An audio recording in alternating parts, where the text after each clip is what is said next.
Sa alternatibong hinaharap na ito, iniwan na ang mga lungsod dahil sa digmaan at pagkasira ng kapaligiran. Dahil dito, isang totalitaryong diktadurang militar na tinatawag na rehimen ang umagaw ng kapangyarihan.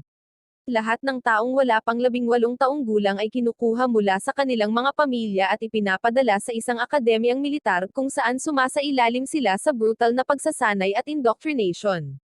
Sa kagubatan, tumatakbo si Wasis nang makita niya ang isang ibon sa puno.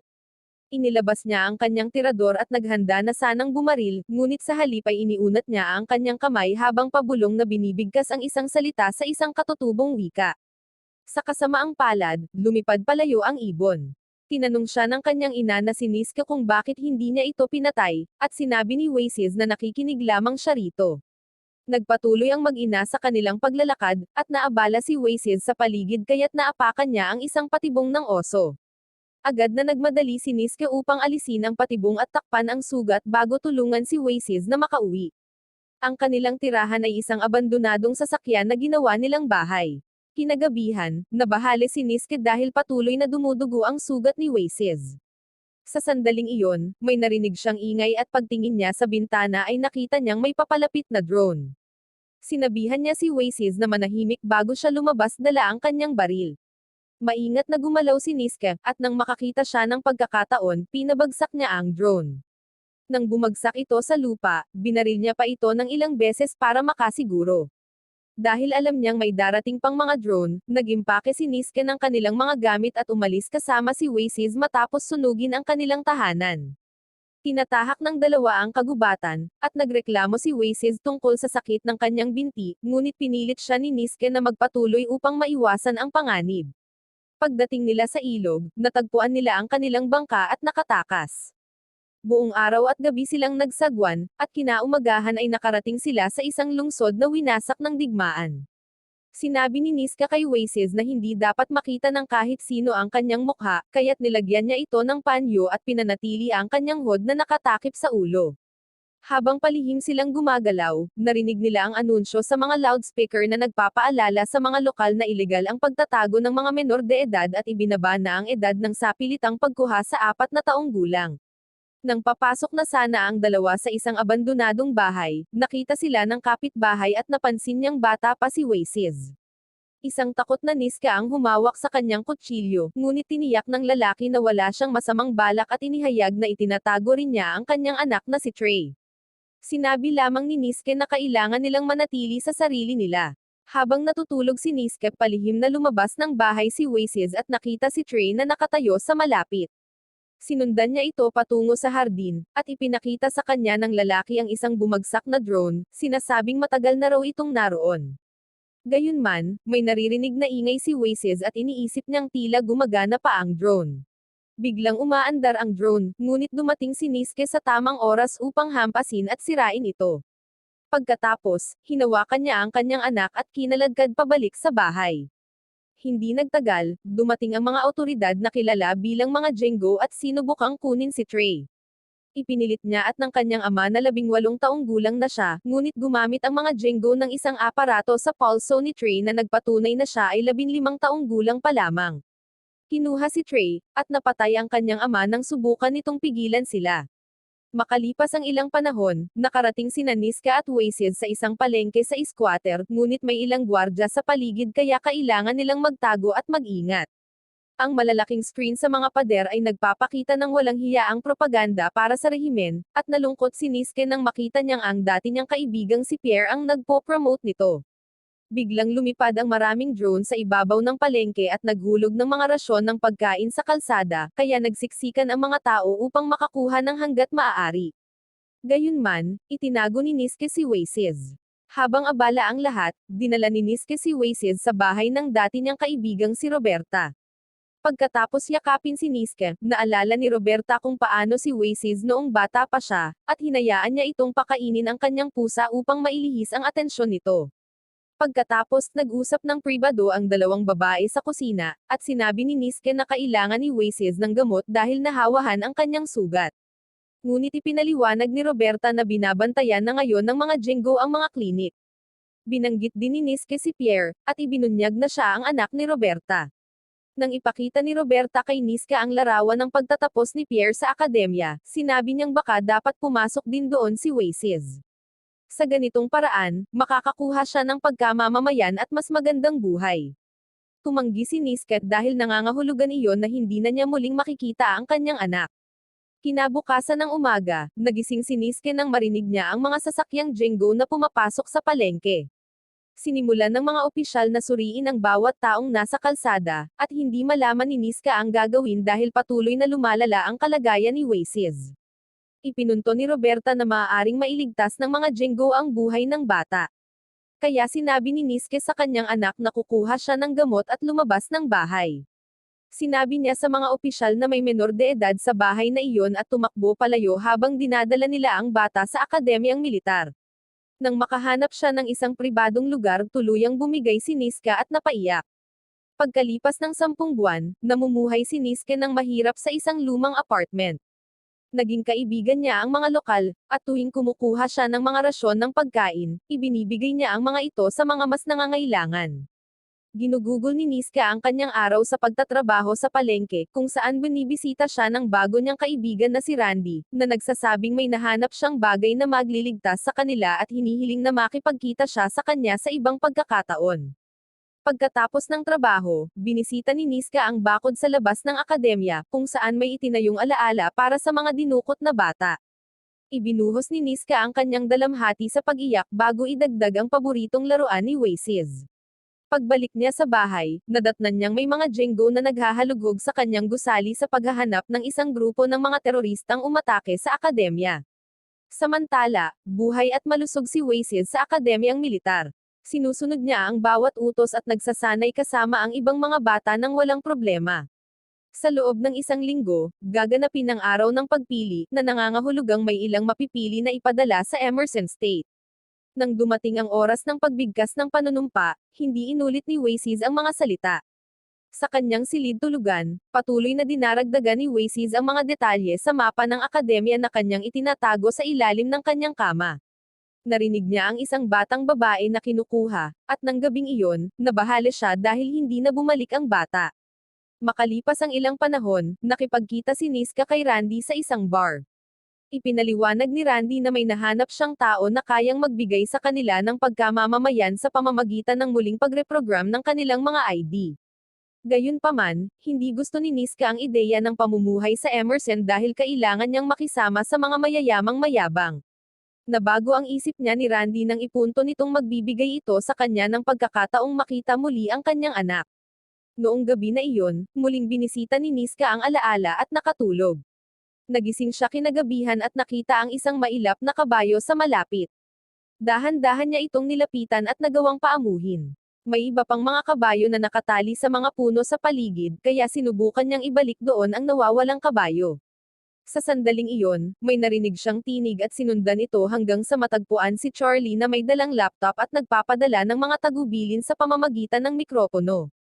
Pagkatapos, 2 matatanda ang palihim na lumabas ng akademya kasama ang ilang mga bata, at inakala ni Niska na dinudukot ang mga ito kaya agad siyang sumugod upang umatake. Agad siyang napigilan ng mga lalaki at tinaakpan ang kanyang ulo ng isang sako. Makalipas ang ilang oras, inalis ang sako at natagpuan ni Niska ang sarili sa isang madilim na silid. Ipinaliwanag ng kanyang mga bihag na nasa lupain siya ng mga katutubong taong kilala bilang Cree, at ipinahayag ni Niska na siya rin ay Cree sa pamamagitan ng kaunting pagsasalita ng kanilang wika. Ang grupong ito ay matagal nang nagsasagawa ng mga paglusob sa gabi upang iligtas ang kanilang mga dinukot na anak mula sa akademya. Hiniling ng pinuno na si Ida kay Charlie na magsagawa ng background check upang patunayan ang kwento ni Niska dahil may posibilidad na maging kapaki-pakinabang siya. Dinala si Niska sa bonfire sa labas kung saan ibinabahagi ni Charlie ang kwento ng mga nangyari. Ipinakilala siya sa isang nakatatanda na nagpaliwanag na matagal nang may prophecy na may isang tagapangalaga na magmula sa hilaga upang iligtas sila. Naniniwala siyang si Niska ang tagapangalagang iyon.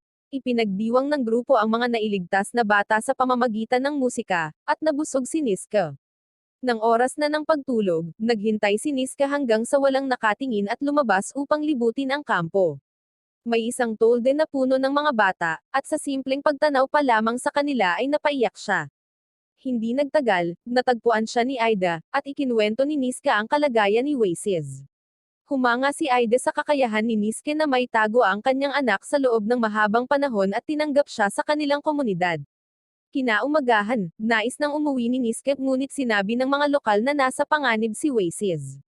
Nagkukunwari ang akademya na isang institusyong pang-edukasyon, ngunit ang totoo ay sinasanay nito ang mga bata upang maging mga alagad ng Jingo. Maaari nilang iligtas si Oasis at ibalik siya kay Niska, ngunit kapalit nito ay nais nilang gabayan ni Niska ang lahat ng mga nailigtas na bata patungo sa isang ligtas na lugar sa Hilaga, na sa tingin ni Niska ay isang alamat lamang. Tiniyak ng grupo na totoo ang lugar at kailangan nila ng isang taong marunong mabuhay gamit ang kalikasan. Ipinahayag ni Niska na imposible iyon dahil aabutin ng 3 linggo ang biyahe at hindi niya kayang itago ang mga bata mula sa mga drone ng ganoon katagal. Sinabi ni Leo na kailangan nilang mailabas agad si Oasis dahil kapag naipadala siya sa Emerson ay hindi na nila mababawi ang bata. Sa matinding pagkadismaya, umalis si Niska at sinundan siya ni Leo, na hindi maunawaan kung bakit nais niyang manatili si Oasis sa mga Jingo. Ipinunto ni Niska na ang mga Jingo ay may pagkain, gamot, at edukasyon. Pagkatapos, tumakbo siya palayo. Sinabi ni Leo kay Aiden na hindi si Niska ang tagapangalaga, ngunit naniniwala si Aiden na kailangan lamang niya ng panahon. Sa akademyang militar, nakita ni Oasis na bumalik ang nawawalang batang babae sa isang lubhang traumatikong kalagayan. Nakita rin niya ang isang ibon sa bakod at sinubukan niyang kausapin ito sa wikang Cree, dahilan upang lumipad ang ibon sa harap niya bago tuluyang umalis. Kinagabihan, naghintay si Oasis hanggang sa makatulog ang lahat bago bumangon mula sa kanyang kama. Binuksan niya ang kandado at nagawang makalabas ng kanyang silid. Sa kasamaang palad, nang makatakbo siya palabas, agad na umaandar ang alarma at mabilis siyang nahuli ng mga gwardya at ikinulong sa isang selda. Kinabukasan ng umaga, bumalik si Niska sa kanyang gusali at labis siyang nalungkot nang matuklasan na patay na ang paborito niyang kapitbahay. Nang tumingin siya sa paligid, napansin niya ang mas marami pang mga bangkay. Hindi nagtagal, natagpuan siya ni Randy at tinakpan ang kanyang mukha habang ipinapaliwanag na may kumakalat na virus sa lugar. Magsasara na ang mga hangganan ngayong gabi, kaya kailangan nilang kunin agad ang kanilang mga bagong ID at umalis. Pagdating nila sa palengke, narinig nila sa mga loudspeaker ang anunsyo tungkol sa sapilitang paglikas at ang panawagan sa mga residente na pumunta sa itinakdang lugar ng pag-alis. Natagpuan nila si Roberta, na sinalakay na ang kanyang bahay. Sigurado siyang may inilagay ang gobyerno sa mga rasyon ng pagkain. Sinabi ni Randy kay Niska na maaari nilang dalhin si Roberta sa isang silungan, ngunit hindi siya makakatawid ng hangganan kasama nila. Habang tinatahak nila ang lungsod, nahuli sila ng isang gwardya at pinilit silang sumunod dito. Pinupusasan sila at sinuri para sa virus bago itinulak papasok ng isang bus. May dalang smoke bomb si Randy at sinabi kay Niska na hintayin ang kanyang hudyat upang tumakbo palabas sa likurang pinto. Bilang kapalit, sinabi ni Niska na isasama nila si Roberta. Sa sandaling iyon, napansin ni Roberta na isa sa mga Jingo ay si Pierre at sinubukan niya itong lapitan, ngunit itinutok ng mga opisyal ang kanilang mga baril sa kanya at pinabalik siya sa kanyang upuan. Pagkatapos, inihagis ni Randy ang smoke bomb at tumakbo papunta sa likuran, ngunit tumakbo si Roberta sa unahan, umaasang makita ang kanyang anak. Nang subukan siyang pigilan ng isang Jingo, nilundag siya ni Niska at sinakal gamit ang mga posas. Isang pangalawang Jingo ang muntik nang bumaril sa kanya, ngunit bumalik si Randy at sinaksak ito. Nang mamatay ang dalawang gwardya, kumuha ng baril ang dalawa at nagmadaling lumabas.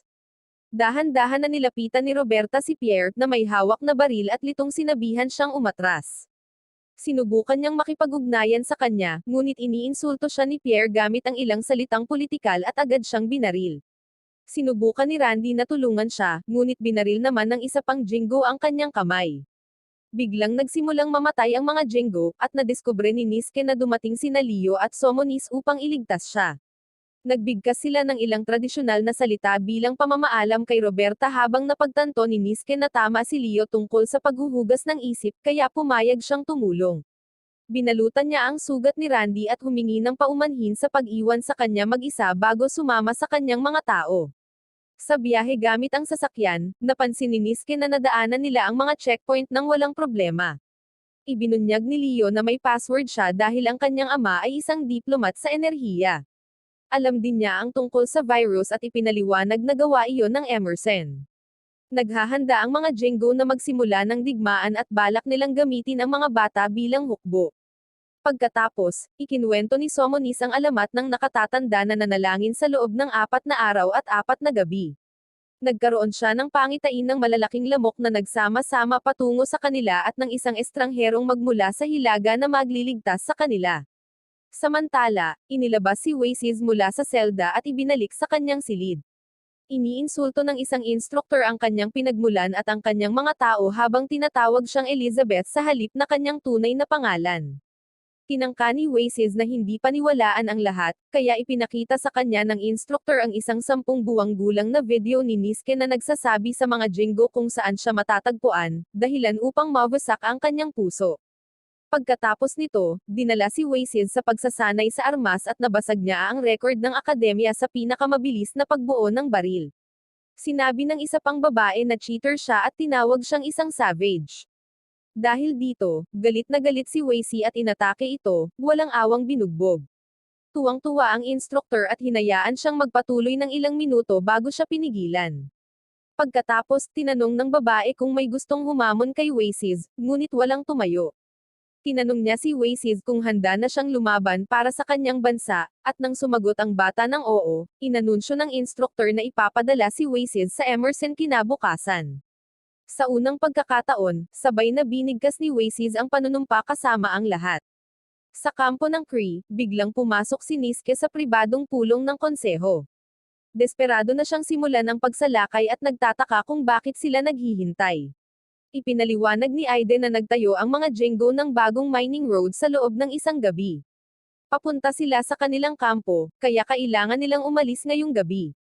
Sinabi ni Niske na hindi siya tutulong kung hindi muna nila mailigtas si Oasis, at nag-alinlangan ang grupo. Isa sa mga nakatatanda ang nagbigay ng talumpati tungkol sa pagiging pagkakaisa, at pumayag ang konseho na umalis bago ang paglikas. Kinagabihan, ginabayan nina Charlie si Niska at Leo sa pamamagitan ng earpiece upang makalusot sa akademya gamit ang mga imburnal. Pagdating nila sa guard station, naghintay sila hanggang sa mawala ang gwardya, at ginamit ni Leo ang computer upang mahak ni Charlie ang sistema. Natagpuan niya ang silid ng mga babae at binigyan sila ng direksyon habang remote niyang binubuksan ang lahat ng pinto. Sa wakas, natagpuan ni Niske si Oasis na inakusahan siya ng pag-iwan sa kanya. Umiyak si Niske at humingi ng tawad, at nagyakapan sila upang magkasundo. Pagbalik ng gwardya sa kanyang istasyon, natuklasan niya ang hack sa sistema at pinatakbo ang alarma. Nagsimula ang mga Jingo sa paghahanap sa mga koridor, at kinailangang patayin ni Leo ang dalawa upang ipagtanggol ang sarili. Nakita ni Charlie ang mas maraming sundalo sa labas at ipinaalam sa grupo na natagpuan na ang kampo ng Kree, kaya malapit nang salakayin ang mga tropa. Sinabi ni Niska kay Leo na wala siyang oras upang iligtas ang mga bata at sinubukang umalis kasama si Oasis na nagsabi na may paparating na panganib. Nakita rin ni Charlie ang isang bagay at pinakiusapan silang lumikas. Hiningi ni Leo kay Niska na iligtas ang mga bata habang dinidistract niya ang mga Jingo. Pagkatapos magdasal ng tradisyonal na panalangin, tumakbo si Leo sa koridor upang harapin ang isang drone. Ngunit bumalik si Niska at siya ang unang pumatay sa drone. Sinabi ni Niska kay Oasis na ilabas ang lahat ng mga bata sa silid habang nagsimulang isara ni Charlie ang mga pinto upang pabagalin ang mga gwardya. Naalala rin ni Oasis ang kanyang ginawang mapa at sinabi sa grupo na alam niya ang daan palabas. Sa kampo ng Kree, nag-iimpake ang lahat nang makita nilang papalapit na ang mga sundalo. Inutusan ni Aida si Somonis na pamunuan ang mga tao sa kanyang pangalan habang hinihintay niya ang mga bata at nagbigay ng nakapagpapalakas na talumpati. Pagdating ng mga sundalo, hiniling nila na sumuko sila habang nagtatapon ng gas bombs. Itinapon ng mga mandirigma pabalik ang mga bomba habang dumating ang truck kasama ang grupo ni Niska. Nagulat sila na pinayagan silang makadaan, at napagtanto ni Leo na sadyang niluloko sila ng mga sundalo. Humawak sa kanyang ulo si Oasis dahil nakarinig siya ng kakaibang tunog na hindi naririnig ng iba. Biglang napuno ng mga drone ang langit tulad ng pangitain ng nakatatanda. Sinubukan ni Niske na itago si Oasis sa truck, ngunit tumakbo siya palabas upang harapin ang mga sundalo. Itinaas niya ang kamay at binigkas ang mga salitang ginamit niya sa mga ibon, na nagbigay sa kanya ng kontrol sa mga drone. Napagtanto ni Charlie na siya ang tunay na tagapangalaga ng utusan niya ang mga drone na itutok ang kanilang mga baril sa mga sundalo, na nagpuwersa sa kanila na umatras.